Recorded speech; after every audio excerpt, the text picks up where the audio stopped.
The go live buttons are pushed. Looks like it. Okay, which means, dun, dun, dun, dun, good Saturday morning, everybody. It's David Dorian Ross from the Virtual Pipe Club. And I think my wife is at the front door banging on the door, which means I'm going to have to get up and go let her in a second here. But welcome, everybody, to a special edition. I'm David Dorian Ross, as I said, the founder, and this is the fabulous crew of other guys. Say hello, other guys. Hello. Hello. Hello. That's what we call the Zoom everybody. room right Hello. there. Hello, everybody. That's the Zoom room. Hello there. Hello. I'm going to turn this over to my buddy Oliver here in just a second to go around the room and just say hello to everybody and welcome them in. Find out what you're smoking and what you're smoking it in for the day. And I want to say hello to all the guys over there on Facebook and YouTube who are also watching. We have a very special show today because we don't have a guest speaker. Instead, this is going to be the first of a new feature called Dear Virtual Pipe Club. We get asked questions all the time about pipes and pipe smoking and tobacco and this and that and the other thing. And I thought that we would pull on the extensive, collective, and often made up expertise of, and Zach, I wasn't referring to you, by the way, just so you know. And answer some of these questions, give everybody a chance to sound off about your experience, thoughts, opinions, and wacky theories. I also, just so you know, I managed to corral one of our former guest speakers to come in and offer his expertise. So Brian Levine from the Tobacco Magazine, the what is it? The radio show. Brian, what's the formal name? The Pipes Magazine radio show. Pipes Magazine. See, it's David's fault because he started me on this cascade of senior moments here. Brian Levine from the Pipes Magazine radio show is here to also offer some of his thoughts and expertise. And this is the really important thing, and then I'm going to shut up and go away. A very special, important, really true, serious, somewhat serious announcement today. Big announcement today. So don't go away. We're going to talk about that. But now, Oliver, take it away, my man.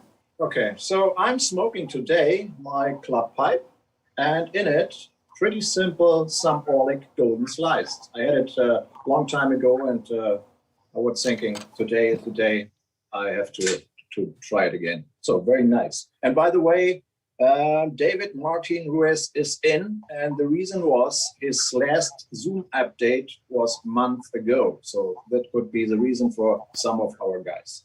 Just saying. I'm not sure because normally when you click on the link, it just goes straight. You don't even have to turn on your Zoom account. And this time it asked me to do it. So yeah. So I guess I had 2 Zoom updates last week, 2 in 1 week. So there was something wrong, I guess. I believe he's the host. Pretty much, yeah. He's not there, right? Oh, that's good. So, what you guys are smoking? Dimitri, starting with you.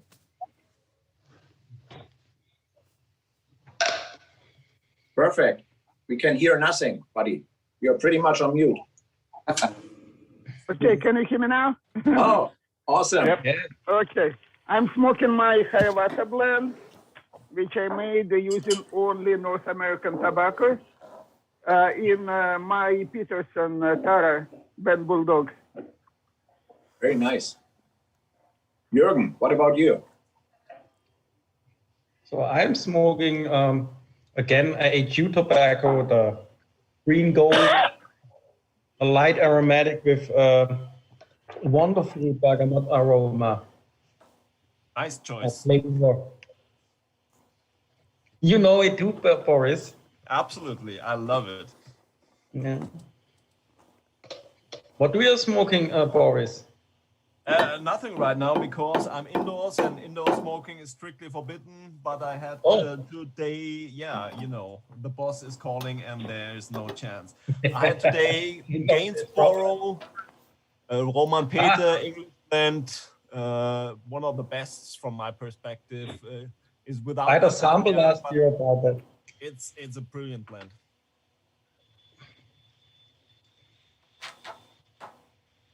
Who's next?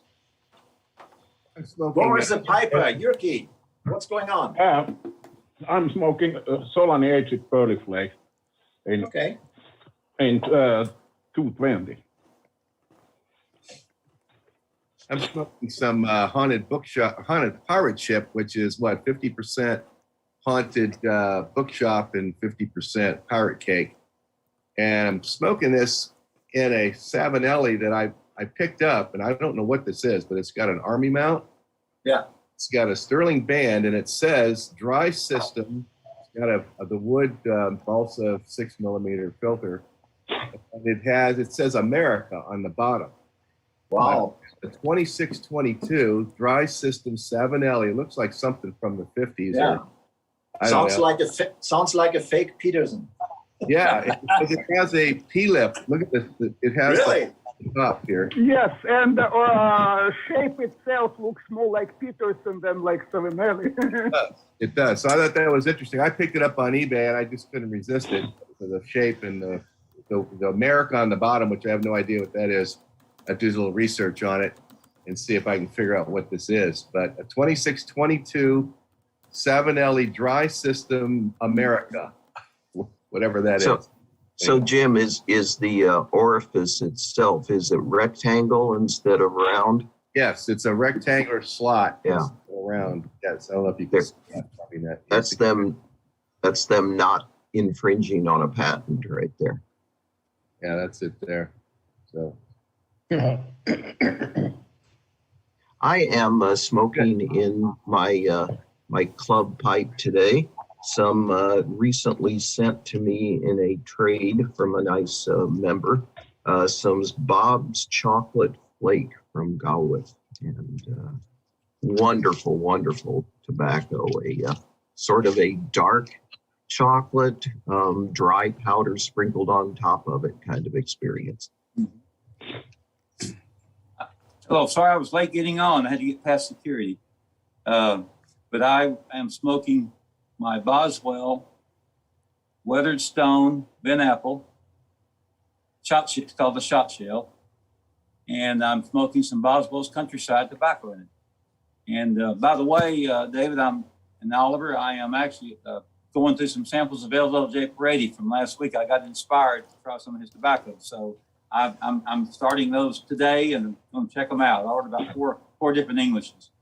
Nice. Very cool. So, by the way, I'm in contact with Peretti, so there's something going on, but that's for now what I can say.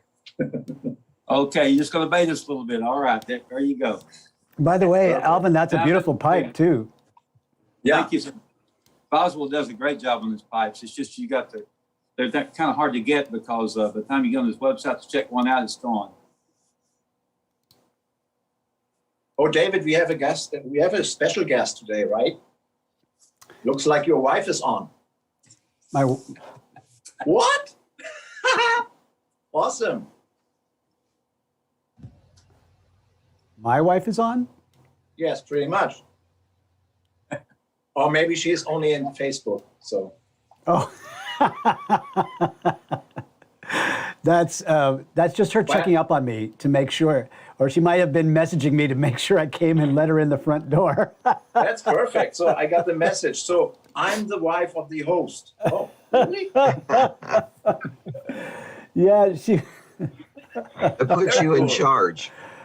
Well, see, that was the mistake right there, right? Put me in charge. But I approved it, so it's okay. I do want to say, so just before I talk about what I'm smoking today, so we got some people over there on Facebook and YouTube. I want to make sure I say hello to everybody. Nora says he's smoking some Chieftain Shipwrights mixture in a Corleone Prince Albert. Corleone principal, Albert. Did I have that right? Michael says that was a fast blank stare. It's like,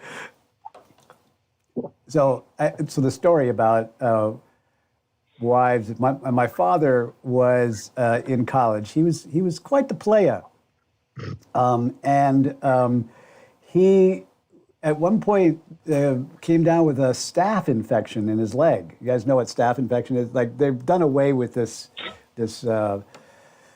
infection for the most part. But in those days, they didn't have the right antibiotics for it and everything. And oftentimes, if you got a staph infection, you'd get it amputated, And so he's in the hospital waiting to see if they could get the right drugs into him to save his leg.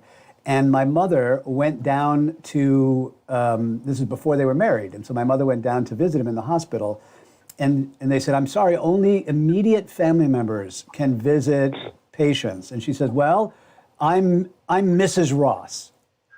And the nurse says, well, that's interesting. We just had another Mrs. Ross in here about 15 minutes ago. So I guess that's where I get my fast blank stares from. It's just hereditary. I just pulled my father out. You want to know what I'm smoking today?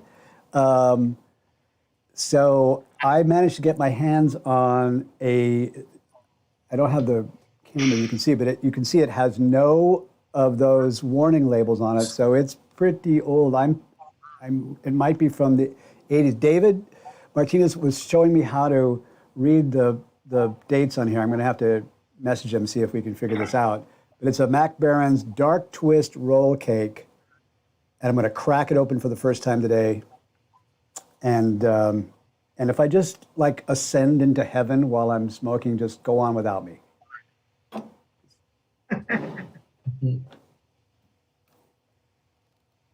Hey guys, I'll jump in. Good afternoon to everybody. Good morning, maybe for some of you. Steve Spent here from the frigid land of Central Illinois, smoking my Stanwell 2020 Pipe of the Year. Getting ready to load up some old gallery. Glad to be here. Well, welcome. Hello, Haran from India. Good morning, everybody. Good afternoon to people in the US. Hi. So today I am smoking Sutcliffe Match Late Evening from my Peterson XL 25. Fabulous smoke. How you like your club pipe so far? Oh, fabulous. Last time I was smoking from that. Today I smoked it yesterday, so I wanted to give it a rest. So that's why I picked up the Peterson today. It's fabulous. Thank you, Oliver. Really It's grateful okay. to you. It was last year, right? It's okay. So I'll jump in here. I thought Ken Byron was coming today. So I have some King's Ransom from Ken Byron Ventures. It's great tobacco. I have a English blend, and I'm smoking it in Peterson Spigot Dracula. I see a lot of Peterson smokers today. I'm very happy. Wow. Tim, I was thinking the same thing. Can you show it again, Tim? Yeah, can you see it okay? Oh, yeah. Very nice. Yes. Well, to break ranks, I want to introduce myself. I'm Bill Kazmarek. I'm from Green Bay, Wisconsin, the frozen tundra. I'm smoking 1Q in my Rossi from about 1980, whatever it was. So nice to be here. Welcome. Good afternoon, guys. This is Darren signing in from Houston, Texas. This is my Corncob Nation pipe from 2018. They're a Facebook group. I guess they are fans of corncobs. I'm a fan of a corncob. So this was their collector pipe they issued in 2018. And it's a pretty cool, well-balanced corncob. And thing is, I'm not allowed to smoke it in the house. So I'm just here holding my pipe, and later I'll go over to the cigar shop and enjoy a pipe over there. Looks like we have all pretty much the same issue to smoke in a house is pretty much not allowed, right? Yeah, well, I have exactly the same. Just so you know, guys, I love my wife, and And that's how Happy wife, happy it life. goes. You know, Yeah, I happy have wife, exactly happy life. exactly same Cobb 2018 Nation pipe, and it was made by Missouri Meerschaum, but it was designed by Kaylee Snow, Queen of Cobb. She's one of the admins on Corn Cob Nation Facebook page. Right, yeah. It even has Corn Cob Nation on the bottom of the pipe too. Yep. I have exactly the same. I love that pipe. It smokes so well, and I like that deep bowl with a very thick wall. Yeah, me too. Ian Reed, what are you smoking? You are on mute. You're on mute. That's the new code word for Zoom, is it? You're on mute. It's a meerschaum. Wow. Nice. The colour's all from me. Nice, Took me Miff. about a month ago. I've got some plum cake from a shop called Cigars in London.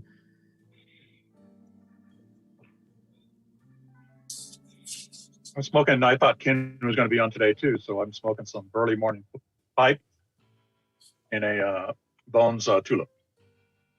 Very cool. And I'll jump in here, Oliver. Patrick here in New York. I'm smoking Peterson's Triple P in our virtual pipe club, Lavac.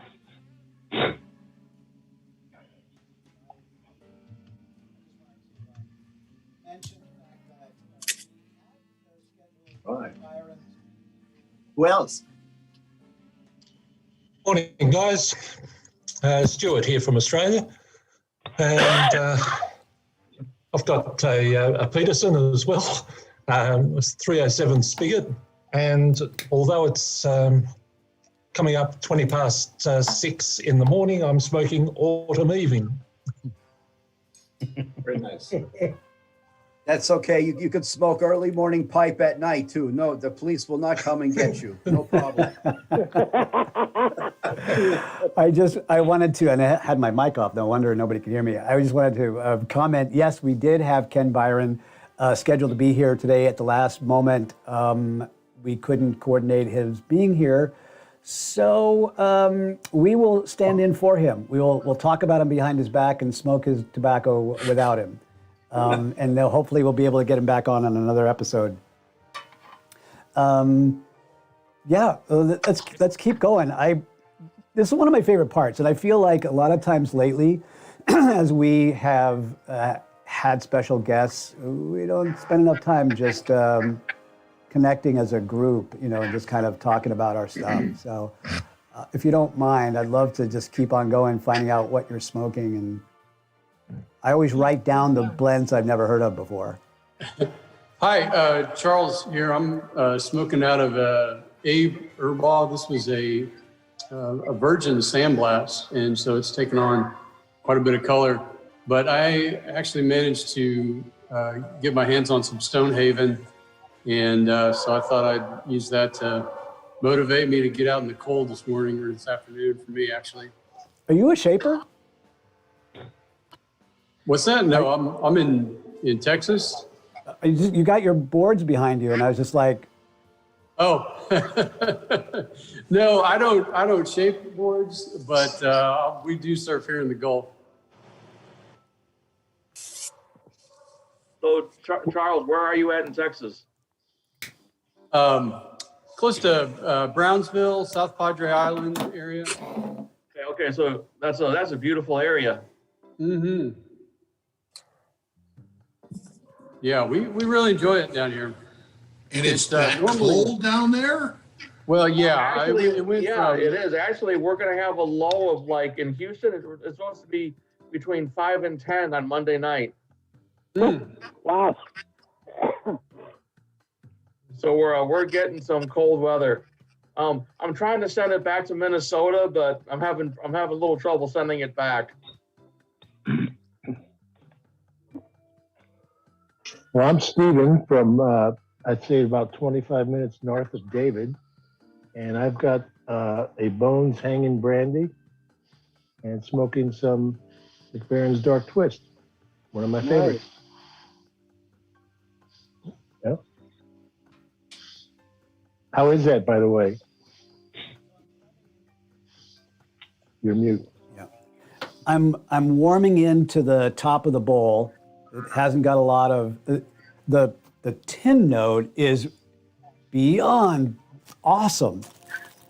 Oh, yeah. It's ketchupy and yeah, it's just like it's a cheeseburger in a can. Yeah. Yeah, but as far as the taste of tobacco, I'm still warming up to it. Check in with me in about 10, 15 minutes, and I should have something more to report. Speaking of reporting, Brian Levine, are you smoking? Brian had his bubble pipe out. He was going to smoke some of that today. Yeah, hey, David Dorian, it's been so long since we've talked. I know. In fact, the reason I said that is because this Tuesday's guest on the Pipes Magazine radio show will be the one that's warming into his bowl. So we did that earlier this morning. Actually, not too early, just a bowl of cereal ago. For me, at least. But yeah, so let's see, what am I smoking? Where's the tin of tobacco? I lost it. Oh, there it is. I'm such a bad tobacco snob that I don't know if it's either 2 years old or a year old of the Sutliff crumble cake, the vapor. And I dried it down a little bit and then ran it through a coffee grinder that I don't use for coffee anymore. It's one that I bought specifically for tobacco. So I'm not sure if this will show on the camera, but that's what it looks like, pulverized and aired out for a little bit. But I'm really, really liking it. It's not as good as 40-year-old 3 Nuns, but anyway, and then the pipe I'm smoking, with Valentine's Day being tomorrow, this is one of my first loves of a handmade pipe. It's the first Sato pipe that I ever purchased, and it's just a little red cherry brandy looking thing. And so for Valentine's Day Eve, I'm smoking this because if I smoked it tomorrow and started telling my wife how much I loved this pipe, she'd probably hit me with something.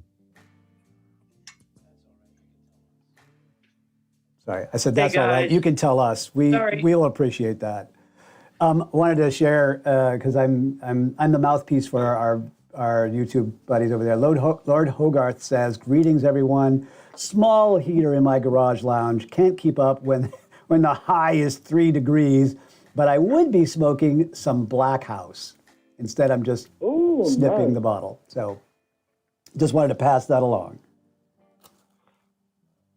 Hey guys, sorry I'm late. I had trouble getting in today. But since everybody's sharing what they're smoking, right now I'm smoking some 24-year-old Scarborough, a little panel by Ian Fisher, carver out of Brooklyn. And when that's done, it's time for one of Tim Hynek's pipes. And when that's done, got 4 dots of Cini Appleby.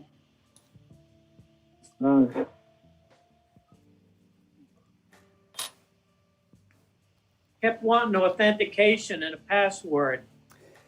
I think this is a good caveat to everybody.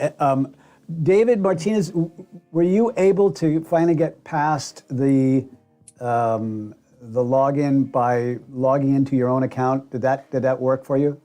Yeah, I had to log on my account itself to be authorized.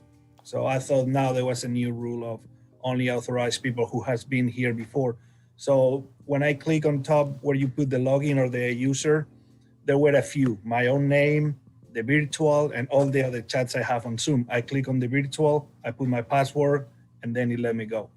Yeah. So just for future reference, this is probably another one of those security things that Zoom is always doing to keep the kids safe in school. You know, they're on Zoom every day now. when you come to the Virtual Pipe Club meeting, go onto your own Zoom account. If you don't have your own Zoom account, it's free, and you just download it, and then log into your own Zoom account, and then click the link to come into the meeting. Well, it was really strange because I got like different types of error messages. At some point, all I needed to do was key in the meeting ID. But at first it was asking me for an email address and a password, and then it was weird. It was like every time I tried to get in, it gave me a different error message. When did you the last update for Zoom?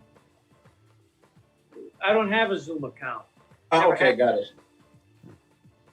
But that's never been an issue before with any Zoom meeting I've gotten into. Okay. Yes. Yeah, this is the first time that we've actually had this problem. I taught a class this morning, and I didn't have any trouble using Zoom then, but I'm guessing that since my morning class and this class, because it's on the same account here, Zoom has launched their update for this week.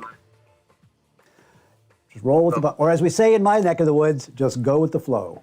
Right. Yeah. David, I had to reset I forgot my passwords. That's why I was late getting in. I know that doesn't happen to anybody else, but I had to reset it. I didn't have any trouble getting in, just directly clicking the link from Facebook page, from the group page. No, same here. I have no issues. That's probably because you guys are the authorized ones, the favorites. Well, this is my first time here, so this is the. That's it.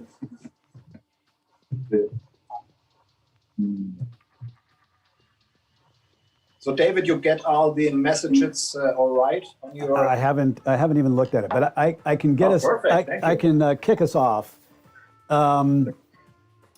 Truth, Money, and Freedom. Wow, that's a handle over there on YouTube. Welcome. I'll tell you what I'll do. So he says, "What have I missed?" We've been sharing. We actually solved both the crisis in the Middle East and the crisis in Washington, D.C., collectively using all of our wisdom and pipe knowledge. And you missed that, so I'm sorry we're not going to go over it again. That's what happens when you come late to the meeting. No, what we're this is the perfect time. We've been sharing about what we've been smoking and what we've been smoking it in.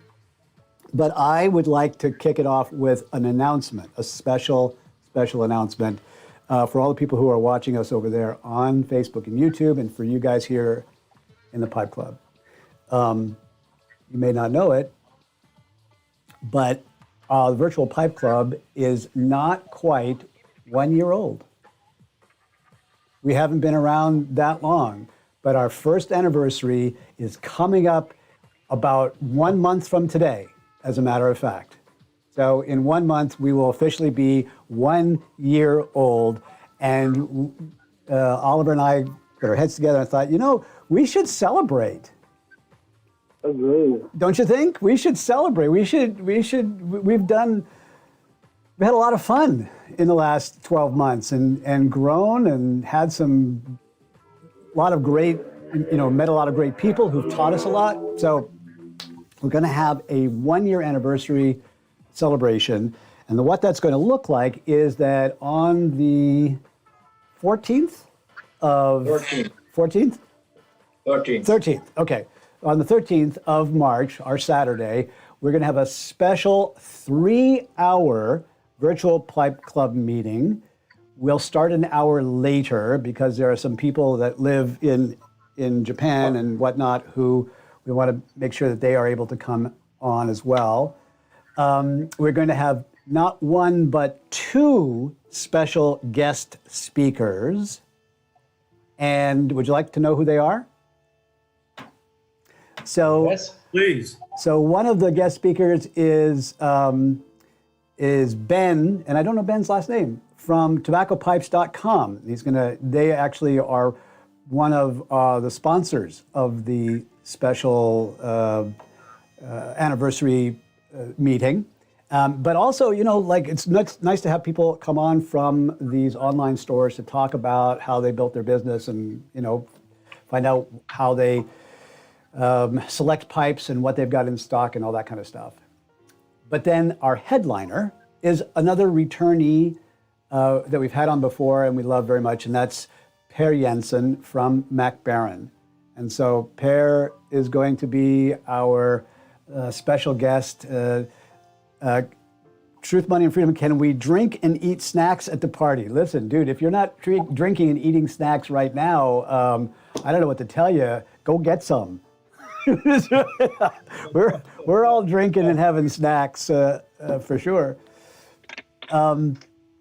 So that's our special guest speakers. The other part is something that you already know about, and that is the raffle. The raffle, by the way, is not really raising money for anything. We're not trying to go over the cost of the pipes. So we're selling enough tickets to pay for the pipes and then just basically giving the pipes to the winners of the raffle. And so we have selected 15 pipes, over $2,000 worth of pipes, which means they're good pipes. They're not some of Brian Levine's bubble pipe collection. They are...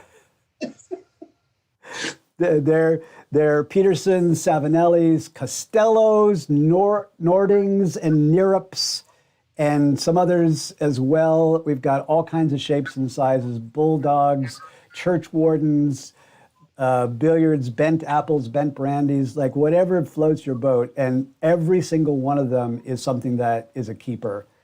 And also the sponsored pipe, a meerschaum. Oh yes. I keep hitting the wrong button there. We have one additional, which is a Rattray meerschaum pipe that will also be part of the raffle. So we have 16 pipes actually that we're giving away.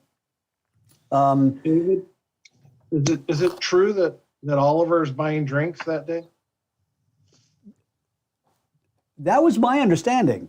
Yeah, I think, Rob, you and I got the same newsletter, right? Okay. Yeah. I just wanted to make sure. I was muted earlier when you were talking about it, and I was like, I thought that's what he was talking about earlier. He was going to do that. Bottle of scotch to everybody who buys a raffle ticket. Courtesy of Oliver. Courtesy of Oliver. Yes. You're the man, Oliver. Yeah, there is only one catch. You have to pick it up from Oliver in person. I think that's a small price to pay. It's by the way, one last thing, and then I'm going to shift the subject a little bit, and that is the price of the raffle tickets is $20. $20 raffle ticket. Every pipe we're giving away is over $100 in cost. And if we sell more tickets than we needed to pay for the cost of the pipes, we're not going to keep the money. I'm going to buy more pipes, and so we'll just give away all the pipes we can. And that, I think, is a nice way to celebrate and just give thanks. On my part, it's just really giving thanks to everybody who is a part of the Virtual Pipe Club and who keeps coming every week and having fun with us. If you have questions, and one last thing over there on YouTube, because I know some of you guys are not on Facebook, which is where you buy the raffle tickets and where you find out all the info. If you're not on Facebook, send an email to thevirtualpipeclub@gmail.com and we'll hook you up, because I want everybody to be able to have fun with this. Okay. Now then, dear Virtual Pipe Club, one last, Truth, Money, and Freedom says, is it a UK-friendly raffle? Yes, it is. We will ship overseas. So, and you don't have to be present on a Zoom on our special mega event, so everybody can win. Everybody can win. You don't have to be here. You just have to be nice. To prove we're inclusive of people in the UK, we will end our spelling of endeavor, O-U-R. just as a gesture of goodwill. So, right? Kent is absolutely right. We will, for that day, color is CLOUR, endeavor with an OUR, etc. Or favorite. Or favorite, yes. We will, what flavor is is that FLAVOUR? Flavor? Yes, okay. Right. Sure is. But remember this, they invented it, we changed it. So they're right. Well, okay, if you're going to go down that road, then here is the first question of the Dear Virtual Pipe Club edition. And that is, how do you pronounce LATAKIA? SHIT. I will tell you that the people who live in Latakia pronounce it that way. But I've heard it pronounced Latakia too. Well, it's Port Latakia in Syria. Most English speakers pronounce it Latakia. Actually, both pronunciations are acceptable. Excuse me? Can I have this one? Yeah. As an Arab, I've been to Latakia before. It's called Al-Ladiqiyya. Ladiqiyya. Now we know. Latakia or Latakia. It's Ladiqiyya. Like Louisville. Yeah. Okay, now that's what I call getting schooled. That's now we really know. As a person from Louisville, I can say that. First time I was coming from Oregon just to visit my wife's family. Stupid pilot took down and when we were about to land, he said, "Sorry, we're having trouble. We have to make 3 stops in Louisville, DeVille, and somewhere else. And if you are not from here, you don't know that." So, and because of my work, I have to call people all over the country. So when you call people from Louisville, Colorado, you don't tell them Louisville. They don't understand you.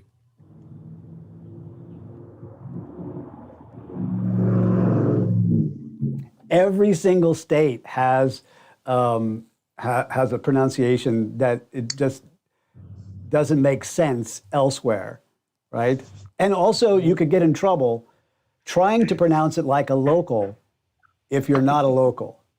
I used to live in Hawaii, and for 5 years, and people would come on vacation and they would try to talk like Hawaiians, and just because they were trying to be polite, but all the local Hawaiians were like, no, don't even try. So. When I lived in South Carolina in Columbia, there was a street that was spelled Huger, and it was pronounced Hug. Yep, right. And nobody had any idea why. It's an old family name. Yeah, maybe so, but who decided that Huger was going to be Hug? That's the way the family name is pronounced. That sounds like a Huguenot name to me. So my guess is they came with it. Well, I don't think you had too many Huguenots that far south, but. Hey, Tom. Yeah. There's a family that I met in Orangeburg, South Carolina. Their name is spelled Mackee. It's pronounced McKee. Oh yeah. So Well, if grew up in New England, and outside of Boston is a city spelled as though it should be Peabody, and yeah, it's Peabody, and anybody that says Peabody would get looked at like they're a moron. Which us New Englanders, we're pretty good at doing that. There's lots of towns where that happens. It's pronounced completely different than how it's spelled or how it should sound. The capital of Vermont is a French name. It's Montpellier. We call it Montpelier. And that's just an English convention. If you bring something over to the United States, pronouncing in American English, then that's just the way it's going to be. Yeah, two examples of that are in Illinois. We have what would be called Marseille in France, but it's Marseilles. We also have one that's spelled like the world pronounces San Jose. It's pronounced San Jose. And don't get me started on the river and plain city called Des Plaines. So that's the.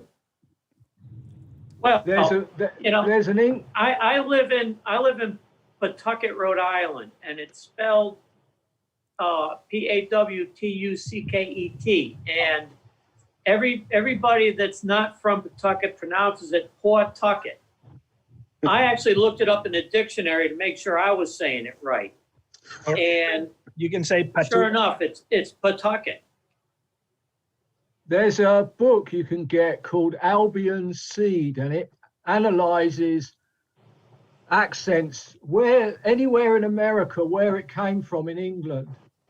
They go through how those people speak in the dialect in England and therefore how they speak in America. Funny enough, I have a friend in Austin, Texas, and his family name they were rivals of mine in southwest England, of my family, in the brewing business, which is quite strange. Flowers is his name, and my name is Reed, of course, and we had a brewing business, and he had a brewing business. So you can analyze the way people speak in England. They took it to America with them, basically. So if you put the accent on the wrong syllable, it's hard to recognize the word. Once I do that normally. Once Winston Churchill said about United States and UK, he said, "We are two nations separated by the common language." I live in Michigan, and we have a lot of Native American city names, which makes it very interesting to try to pronounce, especially for non-locals.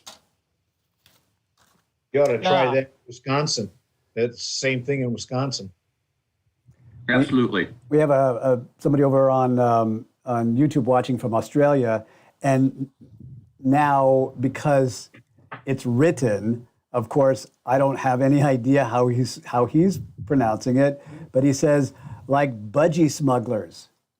So, does anybody? We have who's our Aussie here? Stuart. Do you like? What is that? Well, budgie smugglers is a colloquialism for Speedo briefs, swimming costumes. I don't even want to go there. I do know that strange ones. I do know that a budgie is a parakeet. Thank you. I cannot get that out of my brain now. So you're to blame. A parakeet in my shorts. Or are you just happy to see me? That's good. Yeah. So what else was I going to say? My goodness, I've lost all track of what I was about to say. I'm just wondering, after a while, does that budgie sometimes turn into an ostrich? Only if it pokes its head out.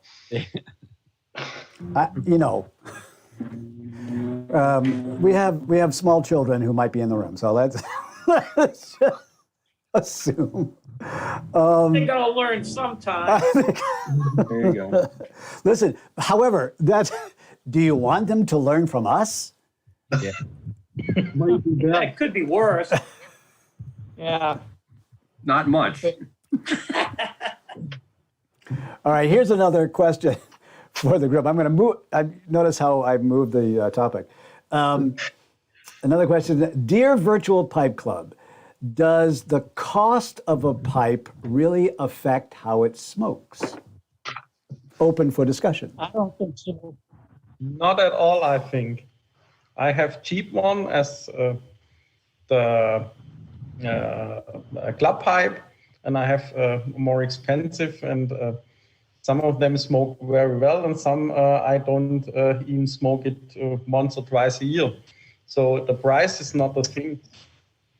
Sometimes you connect with a pipe, and sometimes not so.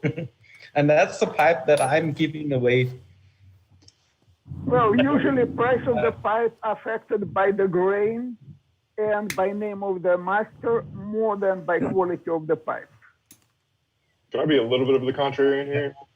It doesn't, sometimes you can have a little bit of that like bourbon effect where you pay for like a really nice bottle and it might not be the greatest bourbon in the world, but you love it that much more because there's a story or a history or a price. Yep. The process of production can directly do that for a new pipe. Now, on an estate market, if you Ken, you got it back on mute there, my man. Yeah. I'm sorry. Yeah. I'm sorry. So did you get the first part about the new price? Yeah. I think Eric would appreciate that, and Tim and other makers on here, that the process of handcrafting a pipe certainly is worth and not just deserves, but is a necessary product of having a handcrafted versus one that is produced by machines. So at least partially by machines. So the greater the art appeal and appreciation, the greater the price should be as well. I think the question was about the smoking qualities. I think if you have a good block of briar and it's well drilled and you have good airflow, I think that's going to lead to a good smoke. I mean, it's not super complicated. I mean, if you have those kind of really basic, internal things make a nice difference in a good smoking pipe. But I, like other guys, I've had more expensive pipes and I've had $5 basket pipes. And, for me, as far as just smoking quality, price has not made a difference. I've had some fabulous smokers, with some very inexpensive pipes. Agreed. Yeah, For me, I think is like when you buy like $500 Castello, you expect it to be excellent pipe in all aspects, both visually, comfort in your hand, and smoking quality, of course. If you buy $70 Lorenzetti, most likely it will feel heavier. It will not have excellent grain or any visible grain for that matter, but it might smoke just as well as $500 Castello. But don't you guys agree that if you turn around, if you buy a cheaper basket pipe on the first pipe they smoke, people you get more tongue bite and stuff. I think a lot of it has to do with the opinion of the piper. If you pay, say in Canada, say $50 for a basket pipe, if you think that you're going to enjoy it and you appreciate that pipe, if it smokes well, it really doesn't matter. If you buy a $1,000 Nording or Dunhill, unless it's a vintage Dunhill where you're going to taste the nuttiness in it, if it's drilled right, if you pack it right, it should smoke reasonably well. Yeah, just a simple piece of wood with the 2 holes properly drilled will smoke as well as $1,000 pipe, if it's drilled correctly, if it's constructed correctly. So here's a thought, and I have no idea whether this is actually true. So I'm opening it out to comment on this as well. So just in the same way that tobacco will age and become better, maybe that's how we would assess tobacco's quality and price. If we buy a pipe that matures through breaking it in and smoking it, and we think that a cheaper pipe might have cheaper or less craftsmanship in it, maybe less lower quality briar or something like that, whereas a high-end pipe that costs more, I think Dimitri pointed out that a lot of times it's the briars cost and whatever. Maybe the pipe, when you first start smoking, when it's brand new, it's like, what's the difference between this and my corn cob? But, you know, give it a year or two and the pipe itself will mature. What do you think? Is that a thing? You know, I've got 3 Dunhills from the 70s. One of them smokes great. The other 2 I never even pick up. I just don't. They don't. And yet I've got one of the first pipes I ever got was a basket pipe. It was I believe it was probably made by Hardcastle. It's a panel shape, big old putty fill on the shank, and it's probably one of my best smoking pipes. You know, it's I think when you spend more, and I think you need to differentiate between hand-carved stuff and production stuff. Because with a hand-carved pipe, you're paying a lot for grain, you're paying a lot for craftsmanship. But in terms of your standard shape type things, I think your odds go up as you spend more to a point. Then I think you hit diminishing returns. I don't think that spending, you know, a shell briar Dunhill is going to smoke better than a root briar Dunhill, even though the root's going to cost you a good bit more. But I think the difference as you're buying one of the higher end pipes, your odds of getting a good smoking pipe go up. Yes, I agree. With the cheap pipes, they might be inconsistent. One will be as good as $1,000 pipe. Another one, you try to smoke and you just give up because it never smokes right. However, sometimes just changing tobacco you smoke in particular pipe will completely change experience. So it's kind of a mystery. Nobody have been able to solve this riddle, but there are some tobaccos which smoke great in one pipe and don't taste right in another pipe. Mm-hmm. I can give you one example. One friend of mine, Chris McGrath, when he was working at Copper Joe, he bought a pipe which he smoked for almost 2 years and it never smoked right. And then suddenly it became great smoking pipe. Yep. Dimitri, I think you've got a good point, because as far as drilling goes, I don't know an artisan pipe maker who would sell a pipe that's not drilled perfectly. As far as a selection of briar, same thing goes. As far as the selection of briar for some older pipes, for instance, Dr. Graybo's makers in Sparta were sourcing their briar from the same places everyone else was. But the tobacco is another variable, as well as the density of the briar itself. And those two have an interplay, especially the more you smoke them. So let me challenge you guys then. Is it a crapshoot, or is there some guidance that might be implied by the cost of a pipe? Well, here's a question for you. What do you like? What do you prefer? It's all about your personal preferences. So if you've got the resources to go out and buy a real expensive pipe and the craftsmanship is there, and that's great, wonderful. But I mean, for a lot of people starting out, they're going to go to a basket pipe. Also, I know a few examples when people buy expensive pipe and it never smokes right. They sell it or trade it, and the new owner loves that pipe and it smokes perfect for the other person. So that comes down to those where I was a big lover of Petersons because I grew up with all these ones, and I inherited some from my dad and my uncle from the 60s and 70s, and they smoke way much better than the ones after the 70s, like the Dunhill, same thing. But I have one particular, the 999, who took me over 2 years. It was always getting wet, the smoke awful. One day I catch the right tobacco. So it's not only the pipe, but the tobacco that you mix. Since that day, I only smoke that kind of tobacco in that pipe, and it smokes great. And it happened to another pipe that I was smoking hot all the time, and I tend to smoke it slowly. I twist a couple ones. One time I smoke a burley, and boom, this is the selected pipe for burleys.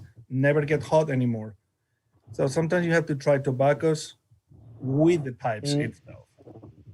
So, and also the shape of the pipe is very, very different. So I remember when I got my first pipe, I don't know, 30 years ago, I was in a tobacco shop and the guy told me, so you are a beginner? And I say, yes, I have no clue how it works. And he said, you know what, start with a straight one. Never do the bend or a full bend. It's very difficult to smoke. So for a beginner, it's a very good start with a straight pipe. Yes, that's a good point. The majority of my pipes are corn cobs, and they smoke better than anything else that I've got, including my expensive clay pipes. Well, there's a belief when we talk about briar, there's a belief where there's two types of breaking in a pipe. One is where you break in the chamber, so you have enough cake and all that. And another thing is we breaking up the briar itself. And I've been trading estate pipes for the past 5 years. I've restored almost more than 1,000 estate pipes. I can say that the older pipes that have been smoked quite well will easily become broken in. If you just pick it up, 2-3 smokes, and it'll get very nice. When you buy new pipes, you have to break in properly for like 1 or 3 months. Then you get the same taste like the old estates. Amir, a couple of weeks ago, you also shared something about the which tobacco works best with the chamber size. Yeah. Can you tell us about that again? Okay, this I got from my mentor. So he believes that he's sharing this talk with GLPs himself. So GLPs, you might find a blog about it. So he says that Virginias are best in 18 millimeter chamber size with 2 inches depth. Because Virginias, the longer you smoke it, it will get very sweeter. So you want it very tall, so it becomes very sweet at the end. So for Latakia, you would want a 22 millimeter chamber, very big, but very shallow, around 1 inch, 1.5 inch depth. Because when you get lower, it will get very bitter. So if you don't like the bitterness, you might, want a shorter depth. For aromatics, it's 24 millimeters chamber size and 2 inches depth also. So that's the basic. You can go in depth in that. So if we've got like magnum sized pipes, we ought to be filling them up with Cat and Black. Yeah, probably because the belief is that most aromatic tobaccos are being made with lower quality tobaccos with less taste. That's why they have to put some extra notes, toppings or casings. So if you think about it, if you have a leaf that is very low on taste, you have to burn a lot of it at the same time to get some taste out of it. So that's why the bigger chamber for most aromatics. I'm not saying that most aromatics are low quality, but that's a consensus that I get. I can really see the parallel here between what Amir is saying about Captain Black and the way that I cook food, because I was a bachelor for so long. It was just We're going to hear a ramen story now? Yes. Yeah. Quantity over quality, right? That sounds like the way I used to date when I was single.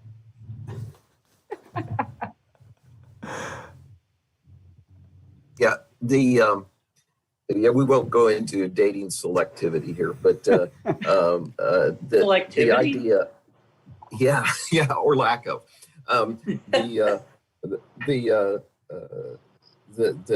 there are a number of aromatics that have quality tobacco in them, and they're classed as aromatics because there is a casing or a topping.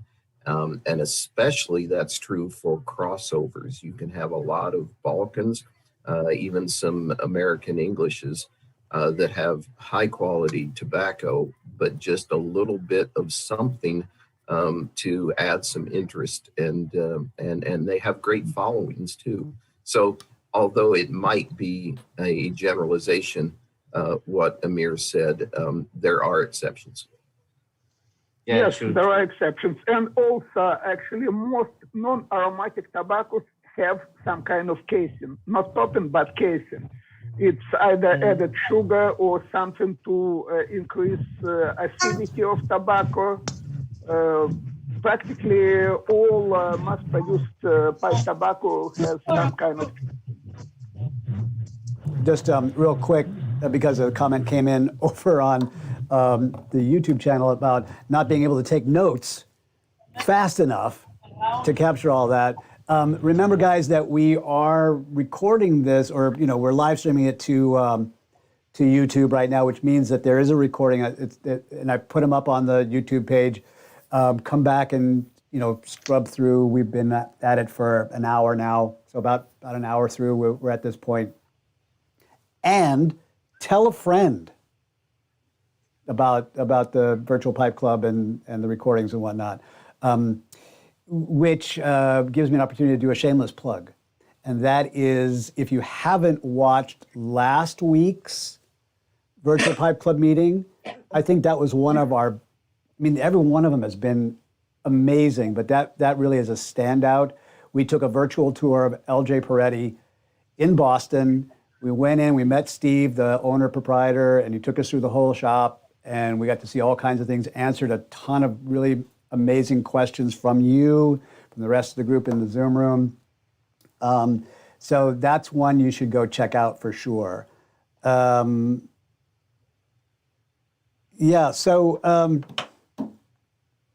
those people who just came in really midway through the show, I just want to say welcome. If you've got questions or want to make comments, write them into the chat here. I'll throw them into the midst of the conversation and see how they're going there. And then now I'm going to get off.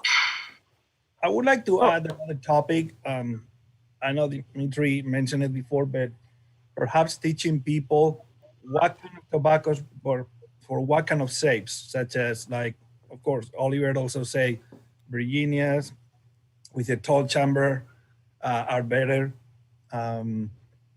Doubling pipes are good for vapors, for example. So if people knows shapes and tobaccos that match better, that would be a great issue to discuss. So let's throw it out there. On those lines, Do you guys have pipes that you reserve for different tobaccos? I don't know if anybody else has experienced this, and I'm kind of curious, but in my experience, my pot shapes smoke flake tobaccos better than other shapes. And maybe that's just a coincidence, but I'm curious if anybody else has experienced that. Well, when it comes to flake, I would say unless you rub it out completely, flakes smoke better in a large bowl, a wider bowl with a bigger tobacco chamber. Oh, by the way, I just noticed we have Lou Carbone with us today, president of New York Pipe Club. Lou, say hello to everybody and tell us what you're smoking. Hello, everybody. I'm glad to be here. Thank you. Patrick is also here from our club, who shared the link with me. Been meaning to jump in for a while now, and today, I guess, is a great time to do it with International Pipe Smoking Day upon us, and pretty much nothing much to do here in New York City about that as far as gathering to enjoy it. But so I'm not really smoking at the moment. I have my pipe, my Peterson pipe with me, but I was glad to get the link and join you, you guys. So appreciate being here, and good job so far. Like what I see. Lou, it's a pleasure to meet you. I'm glad that you had a chance to get the link and drop in today. Please don't be a stranger. Yeah, would love to have you come on and talk about the New York Pipe Club. Thank you. One of these days, if you don't mind. Sure. Would love to. Thank you. Welcome, Lou. Thank you. Glad to be here. Appreciate it. Hey, Lou, it's Brian Levine. What's all that white stuff on your face? I was impersonating Santa for the holidays. I hear there's good money in it. I let it go a little bit for the winter. We got a lot of snow here in New York City, in Queens. I'm in Queens, so. But I let it go for the winter. I like how Lou made it very clear that there's a difference between New York City and Queens. Yes, there absolutely is. About 6 to 8 miles as the crow flies. Yeah, I'm also in Queens, and you can see all the snow. Ah, there you go.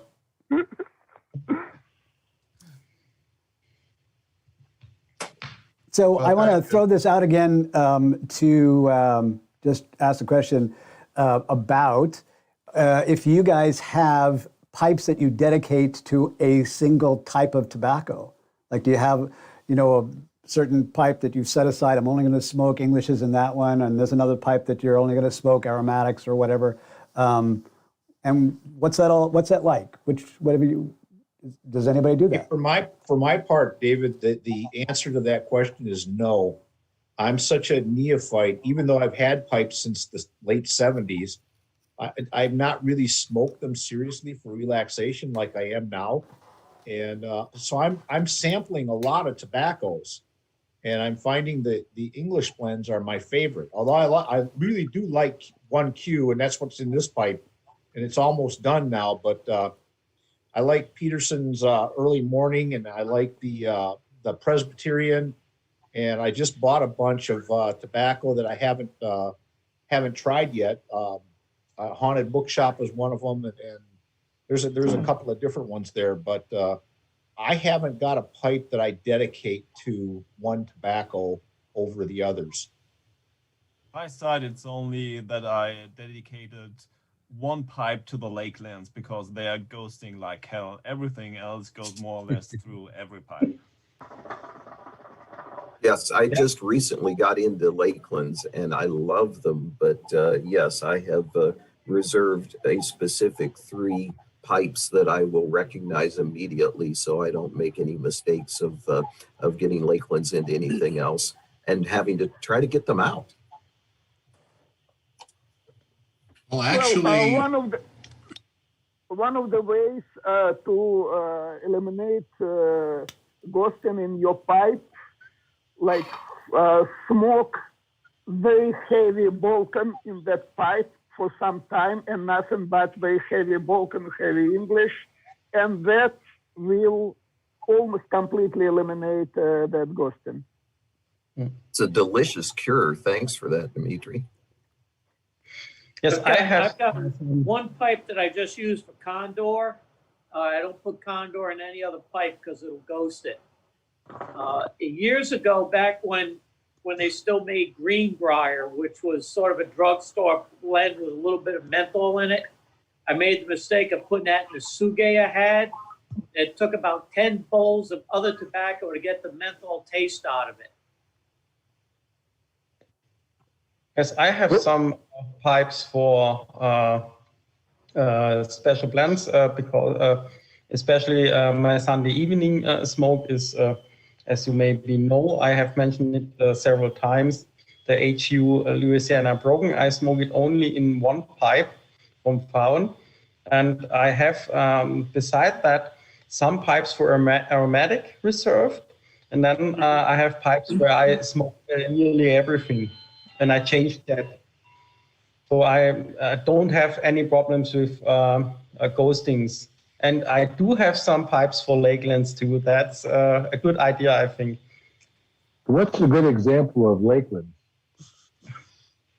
Well, Annandale or the Condor or the San Bruno. San Bruno is more on the lighter side. Annandale is really on the heavy side. Huh. You can go to any girl's bathroom and you will smell Lakeland. I'll remember that the next time I'm in the girls' bathroom, but. Now, I don't know. I like San Bruno flake. San Bruno flake is not like any girl's bathroom I've ever been in. Well, remember you live alone. And I thought about that after I said that. I'm like, maybe I should. Afraid the ankle monitor will go off. Yeah, Right? Dennis got up and left the room, but Dennis was trying to get in there with a comment. So when he gets back. My problem with the Lakeland is that you try, doesn't matter if it's a vapor, a Balkan, or a burley, everything tastes the same. It's like putting the same topping to each kind of tobacco. So what's the point? And I leave it there. I won't say a bad comment anymore. Well, I have a counter example, and that is Kendall Cream Flake has some wonderful Virginias and a little touch of burley and some other wonderful stuff in it. That just that little touch of Lakeland makes, to me anyway, as one that is new to me, that makes a difference. It's I would say there's nothing like Kendall Cream Flake, but again, this is having smoked it for an entire week of my long life. I mean, the first tobacco I smoked with Samuel Gawith when they came to Spain, they only brought 3 or 4 at first, and one of them it was Grossmore. So of course I tried it, and it only tastes like Lakeland. And then I tried the Kendall Cream, the green tin that you have, exactly the same thing. Doesn't matter what else it was on the. And then I tried the Celtic Talisman, and yeah, the only topping, it was kind of the cherry one. So for a while I was like, we've been waiting for Samuel Gawith being overrated for so long, and this is all what they bring. And then the most of the GH are exactly the same, all the green ones. And a friend of mine, knowing that I love the vapor so much, he sent me, because we couldn't get it here in the States, he sent me the Louisiana Flake, and it only tastes like Lakeland. I couldn't even notice the perique. Even through my nasal, nothing. So I leave it open to see if that Lakeland flavor was gone, and nothing. After 3 or 4 bowls, I just give it to a friend. And that's what it turns me down about the Lakeland, that it overpowers any other leaf that is on the blend. Well, and each of us is sensitive probably to one or more different kinds of tobacco or toppings. So whether it's Lakelands or Perique or deer tongue, I think we have different tolerances or intolerances, don't you think? It's more like, let's say you put the strawberry on every single blend, and a Balkan or a vapor. What's the point if everything tastes like strawberries? That's my point. It's not that I have more tolerance or less. It's like you perhaps may not like aromatics, for instance, or you may not like Perique because it's too strong, or burleys. It's like my point against it, that doesn't matter what you smoke, it tastes like Lakeland all the time. So you don't appreciate all the leaves of whatever blend. I try Ennerdale, same thing. But I would imagine it would make a difference if you, like, this is hypothetical. Like, I get that this isn't where you go, but if you liked that flavor, whatever that topping that Lakeland put on, it's like, oh, I don't know what that is. Like, you put licorice on stuff for me, and I'm like, I like that flavor. Or, for some of you guys, it's like a little bourbon on some of that actually works for me. And if Lakeland's toppings were something that you found delicious, it would be a different story. Just hypothetically, like, you know what I mean? The fact that it doesn't taste good to you, which is totally cool. Then I would be like, too. It's like another one that tastes like, my dog.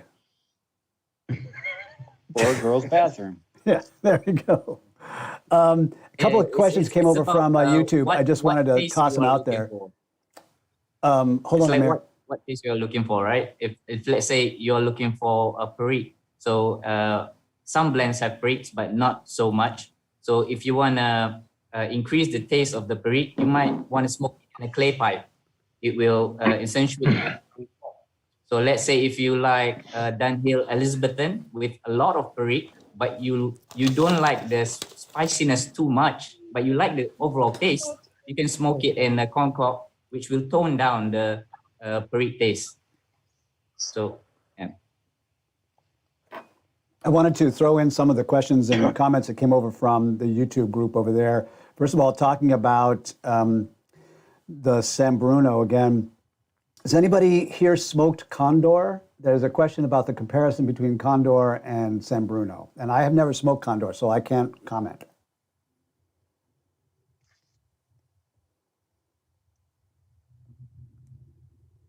Bueller? I've smoked Condor, but not St. Bruno. Yeah. For me, it was like when I was only smoking aromatics or Balkan Sobrani, which is what we used to have in Spain in the 90s, I tried the Condor and I was not aware what Lakeland was. So to me, it was kind of another aromatic flavor. Didn't care much for. And Bruno was perfect. Even though they say it was strong and hard, I like it. I didn't deny it. Even the flake, I tried the flake here and I like it even more. Stonehenge is the same thing. I like that blend. I know it has a little bit of Lakeland, but you cannot even notice. And David, it's when the Lakeland overpowers everything else when I don't care for. Got it. David, didn't we talk about you smoke aperitif also? I did, but aperitif, it was kind of like a mild English. It was like a creamy mild, such as like 965 or any other one like that. Got it. Yeah, I was just asking a question over there from the YouTube group about what you guys think about aperitif, and you were the only person I knew who had tried it before. Aperitif is my favorite, all-time favorite. Wow, tell us more. Well, yeah, it's correct that it's a very mild English. It has a lot of Virginias in it. But what I like about it is the room note it gives. It doesn't smell like your usual English, and it sticks to your clothes more, but it's very nice. So my wife likes it. So when she goes to the store, and she will pick up an aperitif for me. So, yeah. Yeah, it has a little bit of unflavored Cavendish in it, which mellows it out, sweetens it up a little bit. Yep. What my earphones weren't working. What blend are y'all talking about? What English blend? Again? Aperitif from Dunhill. Okay, thank you. Did Peterson reissue that one? Sorry, Tim. Oh, I was saying, did Peterson reissue that one? Unfortunately not. If you guys like that one, I recommend you. I think it's 1862 from Murray. It's kind of like a Scottish creamy blend with a lot of Cavendish as well. Been hunting for that from Smoking Pipes. I think it's out of stock, maybe.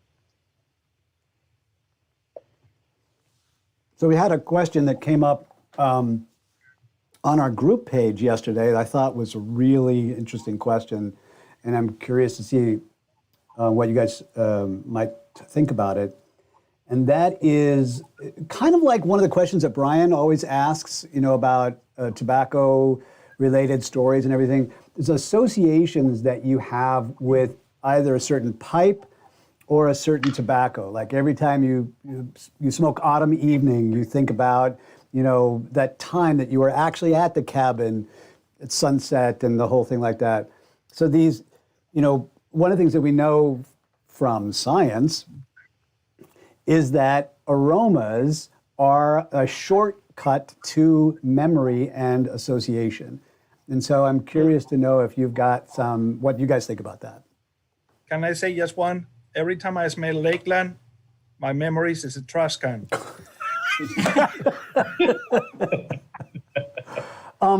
If I didn't know better, David, I would say that you're not fond of Lakelands. But I don't want to overstate it. I'm so happy that the Brexit is putting GH away and being hard to get those tobaccos now. And that's all what I say. Well, it's better than a women's bathroom. just for the record, I'm not saying I go into women's bathrooms. I just was saying. Oh, now you're backpedaling. Okay. Well, there was that one time at the airport, but I'd just gotten off a plane and I was half asleep. But that's a different story. Dennis, by the way, Dennis was trying to get on and say something and got so fed up he left the room. But jump in, brother. No, unfortunately, my room here on the side of the garage doesn't exactly have the type of facilities that one needs as you get older. So I had to take a run to the bathroom. I must admit, guys, my question about pipes that Dave started with all this, I'm pretty sure I was the one who asked the question. The reason I did was because, for example, I've been smoking this Joby Dansk that is pretty much straight grained all around. I'm trying to turn it here so everybody can see. Pretty much straight grained all around, and it's an average everyday smoker. I also have 2 Savinelli autographs that won't take a pipe cleaner through them. So this is when I got cynic and started saying, hey, how much does a pipe have to be worth it? Because, for example, here I have a standard corn cob. This is the freehand, of course. There we go. And I have about 6 of these suckers, and I devote completely to vapors. A long, thin shape, perfect for a vapor. I love them. And now, does that mean I've tried English in them? Yeah. And I don't know if I can't really tell the difference, but my tongue bites easy. And a vapor in this sucker here seems to work pretty good. At least my tongue doesn't bite. But also when it comes to tobacco, how many of you guys have noticed that it's not just the tobacco? Because when we're talking about how can you tell whether one tobacco is better than another, how much of it has to do with how dry you let it go and how well you pack it correctly. Because I've had some tobaccos that I thought were totally lousy, and then I realized it was too wet and I packed it too tight. So to me, that has part of the story too. Anyway, from there, I'll shut up. Yeah, no, I totally agree. That was the first 6 months of my return to pipe smoking. Is I was ready to give up, and then I realized I was packing it so tight that, I was like a siphon trying to get any smoke in at all. And then now I have calithet on there. So, Dennis, do you know why your Savinelli autographs wouldn't pass pipe cleaner? Is it in the stem or through the chamber? Is it filtered or not? Well, no, these are not filtered. These are older ones. One's a number 3, one's a number 4. And both of them have the original stems on them. And I can't tell. I think it's where the shank hits the stem, because when I push it in, I pull it out and measure. And that's almost exactly where the stem goes into the shank. And so it's the stem shank connection is what I'm betting. So I could probably pay to get it re-drilled, but I've only got 100 other pipes, so I really don't care that much. It's just that it astonished me now granted, I got both of these on eBay. When I spent $125 on we don't have enough food now. When I spent $125 on a pipe on eBay, and the sucker smokes no better or no worse than my corn cobs. I'm sure Amir could speak to this better, but Dennis, you do know that you can pass the pipe cleaner through from the bottom end. Just saying. Not when it's full of tobacco. Oh, well, Dennis, are the pipes, are they straight pipes or are they bent? Oh, they're both bent. It's harder to pass in some bent pipes the way they're drilled or the way they have to be drilled. It's just harder to pass a pipe cleaner, depending on the bend. Just a harder thing to do. A trick you might try, you've probably done this, is bend the pipe cleaner, put it in and give it a twist, see if that does it. But, you know, like this one right here, this Peterson, I mean, this will never take a pipe cleaner ever. I mean, I have to take it apart. It's just by nature of the drilling, the way it's drilled. It's not going straight, it's going in at an angle. Yeah, and that's where it comes where whether it's form over function or function first, right? Yeah.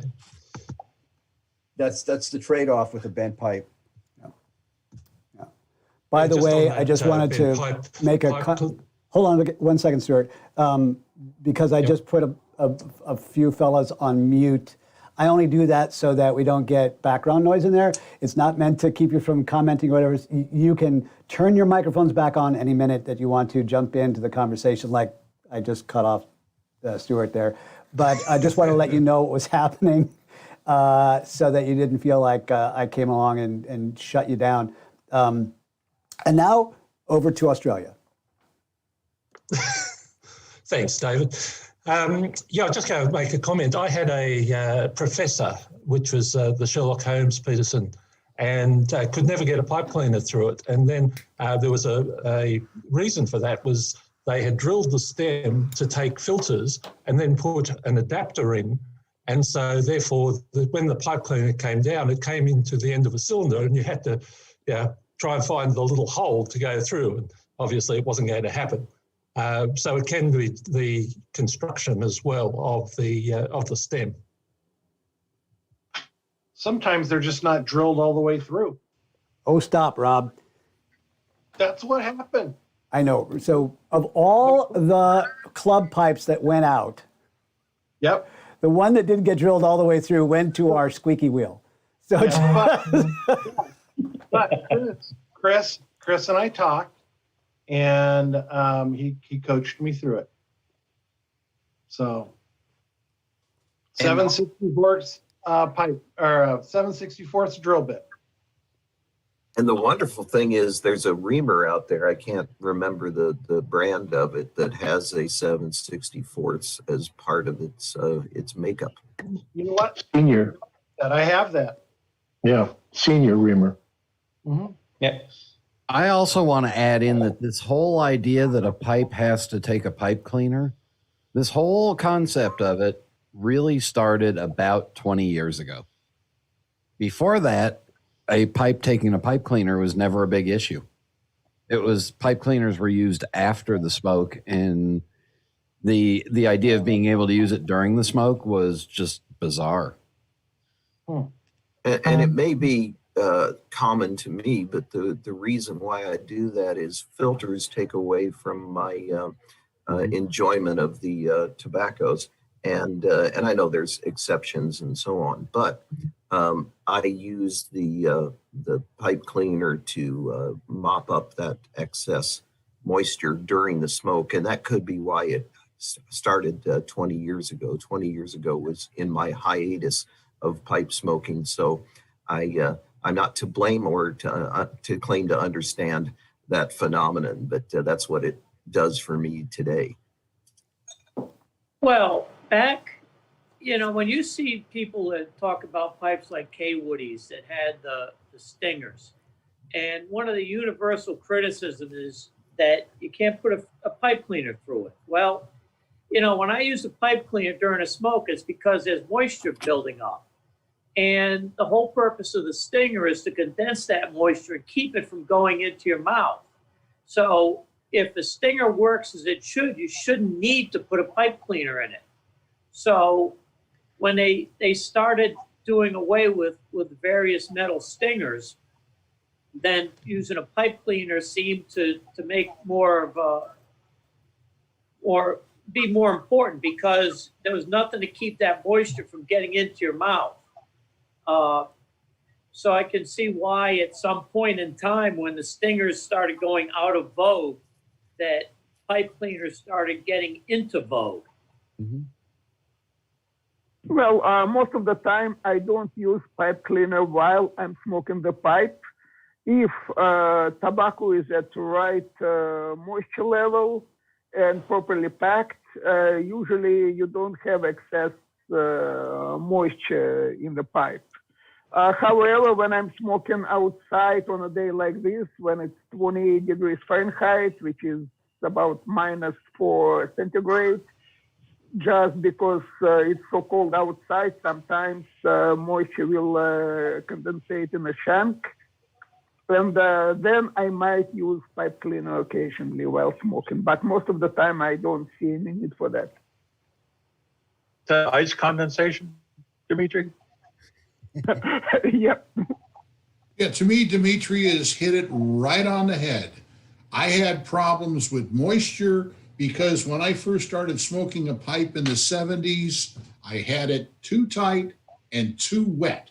I was taught back then that you had to hold the tobacco, grip it with your fingers, and it should stay in a ball, just slightly falling apart. And I found out later that was way too wet. That's why I had a problem with gurgling. And then I had to learn by about, 8 years ago when I started talking to people on the internet and I started reading, make it drier than you think it should be and pack it lighter than you think you should, and you might get a good smoke. And I still think that's right, Dimitri. At the end of the day, Yeah, actually, I had same problem for a while, and finally I realized my tobaccos usually smoke better when they are on the drier side, especially English tobaccos. at the end of the day, we are essentially burning yard clippings. Yeah. Just there's, from a botanical point of view, you're essentially taking an organic material and setting it on fire and want it to smolder without going out. And so if you think about it, forget pipe tobacco, just go out and burn the leaves in your backyard. It's like if they're too wet, they're not going to catch fire. And if they're too dry, you're going to get visited by the fire department. But I mean, so essentially the combustibility of the tobacco is going to follow the same kind of behaviors as, when we used to. So there was a time, children, when you could actually have a fire in your backyard and burn your leaves. But, that's not a thing anymore. But it behaves the same way. Couple of comments. Something really interesting just popped up on the YouTube chat over there, and I thought maybe we could take a little left turn here about David, cigars. Yes, Haran, go ahead. May I? Yeah, Haran, go ahead. Yeah, I wish to speak about this concept of cellaring. Now we hear a lot of people say, "Ki, I'm going to cellar it for 5 years, 10 years, 15 years," but who knows how long a person is going to even live? I was reading in one of the Facebook group today that in 70s and 60s, people just used to buy the tobacco and shift it to their tobacco pouch, smoke it, and once when it's empty, they again go and buy it again. The concept of cellaring and stocking and cellaring, it never existed. I'm not too sure about that. Maybe the elders in the group may be able to advise me on that. I mean, today I hear so many people talking about cellaring, say 5 years. I'll open it after 5 years, but who knows? Yeah, I mean, how long? 5 years. Who has seen that? I got to answer for that. In my case, I tend to smoke the tobacco as dry as possible before it falls apart. I don't want it to get dusty. And that smokes better, whether if you do it 40 minutes before you put that pipe or whether you do it from the beginning. For example, some old guys are so wet. So as soon as I open a tin, I tend to put it on top of the table for about overnight from, let's say, 6 p.m. until the next morning, put it back on the tin, and it's perfect. The other thing that people mentioned before, when I came here, I used to smoke everything in every pipe. I didn't care. The pipe I was in a mood for the tobacco I was in a mood for. I hear a lot, at least in the U.S. Society or pipe smoking community, that a lot of people start using tobaccos specifically for leaves, or for blends. I started doing that, and that's what Dimitri said before. If you use like this one, for example, for a Balkan, if you put an aromatic layer Virginia, it's going to still have some flavor as the Larakia. So that's what it helps you to smoke the pipes in different, the blends in different pipes. So you are only specifically smoking this kind of one.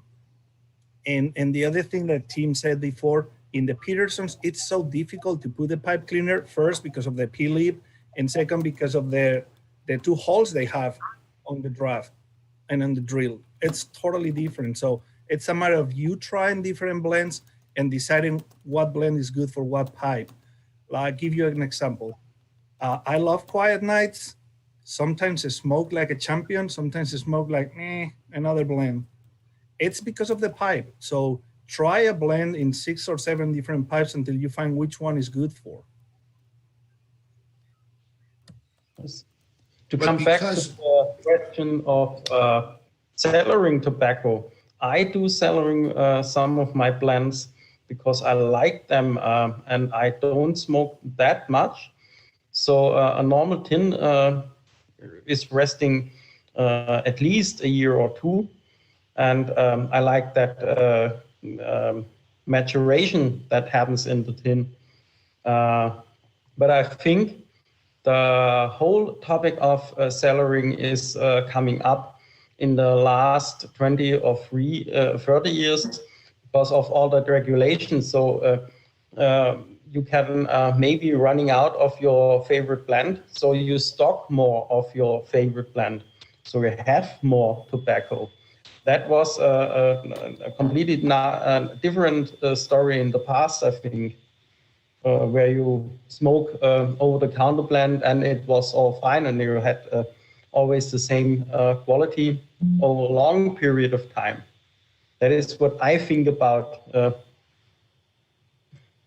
and I submit it also has to do with the way you buy tobacco now. Not everybody has a local store where you can go buy an ounce or two at a time. And when you buy mail order, you find out that if you buy by an 8 to a pound size, it's a lot cheaper. So, and at that point, what do you do with the pound of tobacco? You just can't let it sit. So you got to do something. And that's where, to me, cellaring started coming in with mason jars and everything else. So it depends upon the quantity. Like you, I smoke maybe a bowl a day. So a pound of tobacco, would probably take me 6 months plus to smoke. So at that point, I learned about cellaring for that precise reason. Now, whether or not a tobacco gets that much better when you cellar it, everybody to me has their own tongue, their own choice. I mean, yes. Some people like certain type of bourbons, some people like certain types of scotches. Everybody's a little different. So it gets to be interesting with, when you start talking about everybody has a different pipe tobacco or flavor, I usually will stay out of those arguments because everybody's tongue is a little different. That's a good point. In my opinion, there is like 3 or 4 reasons why. One, I've noticed, I'm going to give you an example. Regent's Flake, I smoked it as soon as it came 3 years ago, and I fall in love with that blend. Then I smoked the same blend 3-4 years after, and the flavors were exponentially better. So now I realize that it's so many blends that it's like, I'm not going to smoke it right away because I know if I wait 3 years, it's going to taste better. That's one. Second, with the prices increasing so much recently, we're just hoarding tobacco to not paying $15 for something that 3 years ago cost you $9. That's the second one. And the third thing, because of and I'm not blaming smoking pipes, but because so many companies are having the tobacco of the day, or this is only going to happen for 5 minutes, get it now or you won't ever get it again. We are hoarding a lot of tobacco because of that reason too. Plus, I think a lot of people there's get a group scared. of smokers out there that as soon as, especially you just call something a limited edition, people will go out and buy 50 tins of it without even trying it. They don't even know if they like it yet, but they're just compelled to go out and buy buttloads of tobacco because it's marketed well. Somebody advertises something where it's a tobacco that's, you know, you got to get it now, or, you know, the sale's only good for the next hour or something like that, is a good reason for me not to buy it. Because if they're trying to get rid of it that fast, there must be something wrong with it. Well, not necessarily. I get your point, David. I really do. But for those of you guys, and I'm not including myself in this group because I am not that smart about tobaccos or well versed or don't have that great a palate. But remember that tobacco companies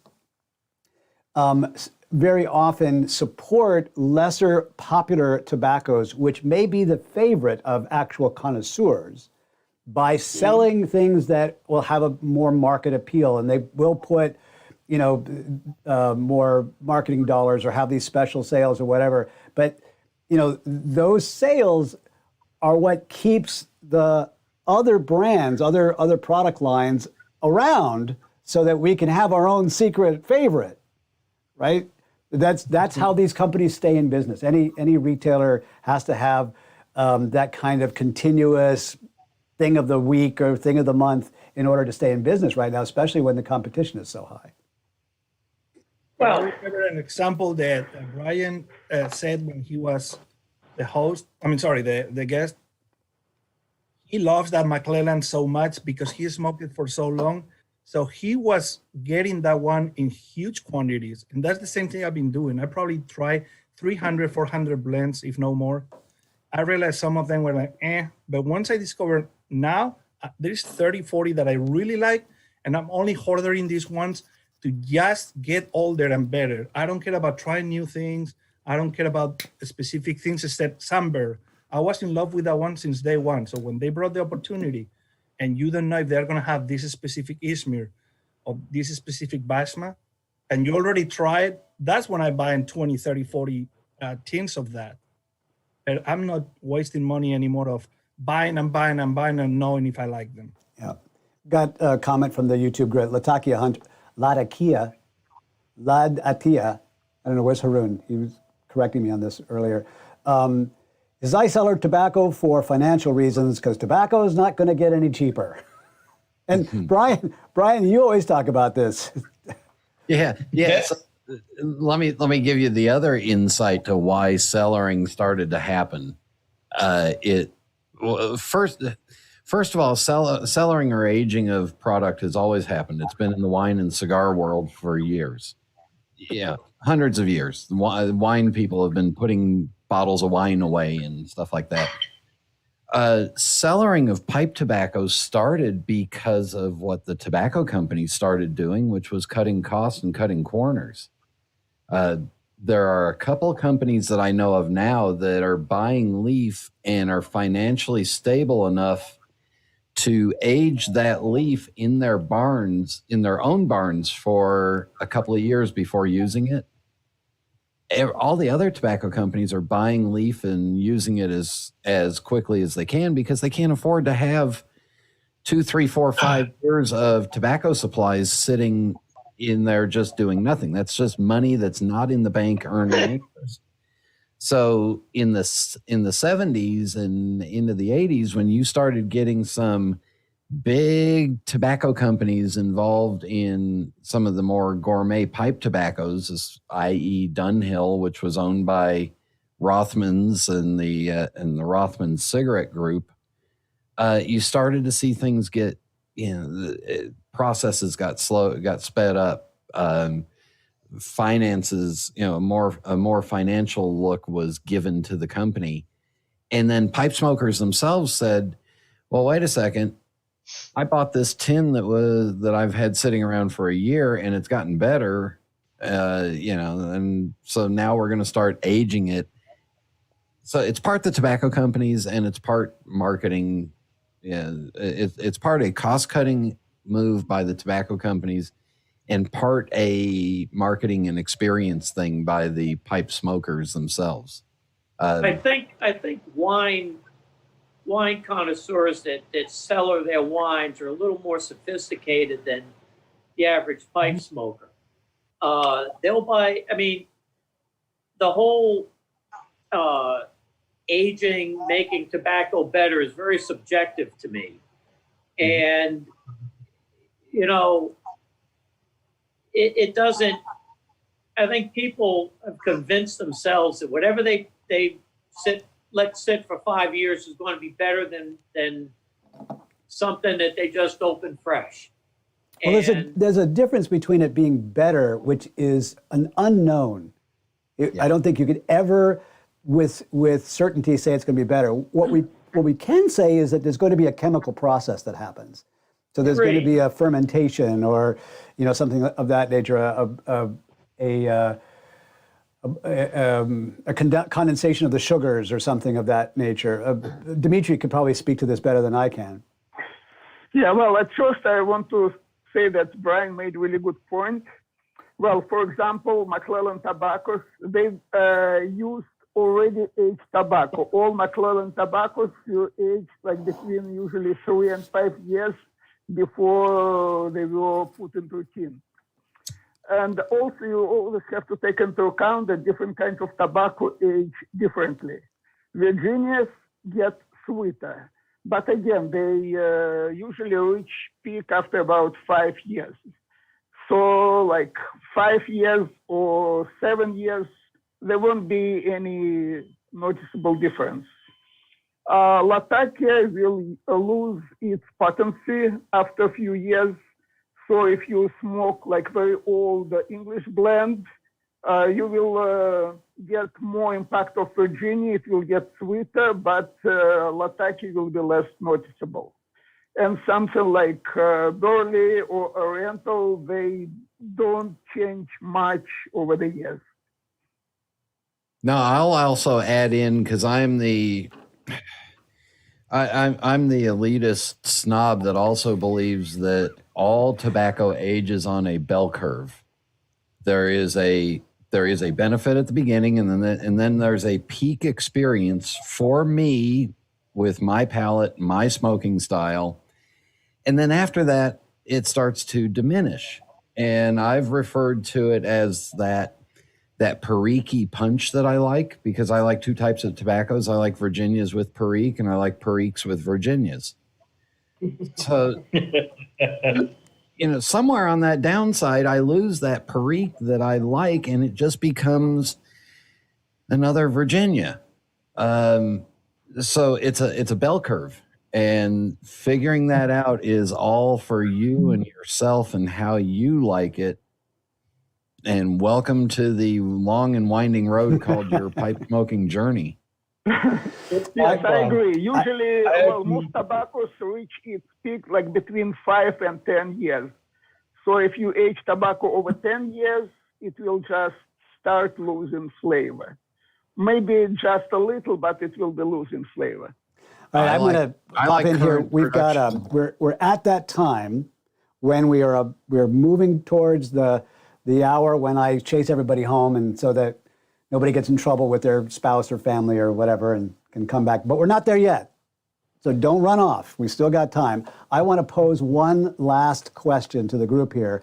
And I'm doing this knowing that it's a dangerous topic and that we could lose some memberships from this topic. And I just want to acknowledge that I'm putting my foot into dangerous waters. Filter or no filter? And I'm going to go throw it back to whatever the you like. Yeah, I personally, I don't like filtered pipes, but if somebody prefers filtered pipes, I have no objection to that. It's personal choice. Go, Oliver. If I'm working in the yard and I have a corn cob, I might throw a filter in just so I don't have to bother running pipe cleaners through it. If it builds up moisture, the filter catches it, and I can just do my yard work and not worry about it. Plus, what's a filter? I mean, is something like the 7LA balsa system or the Brigham rock maple, the smoke either goes through it or around it, well, through the hole through the middle, unlike a charcoal filter or paper filter where it's literally going through the entire filter. They're a little bit different. I agree, Chris. That's why. Go ahead, Brian. Go ahead, Brian. Oh, no, I was just going to say, you got to try it and figure out what you like. And if that's the way you like it, do it. See, I have for the first time, I have Trippus pipes, which correct me if I'm wrong, Brian, but was one of the carvers or pipe carvers for Brigham at one time.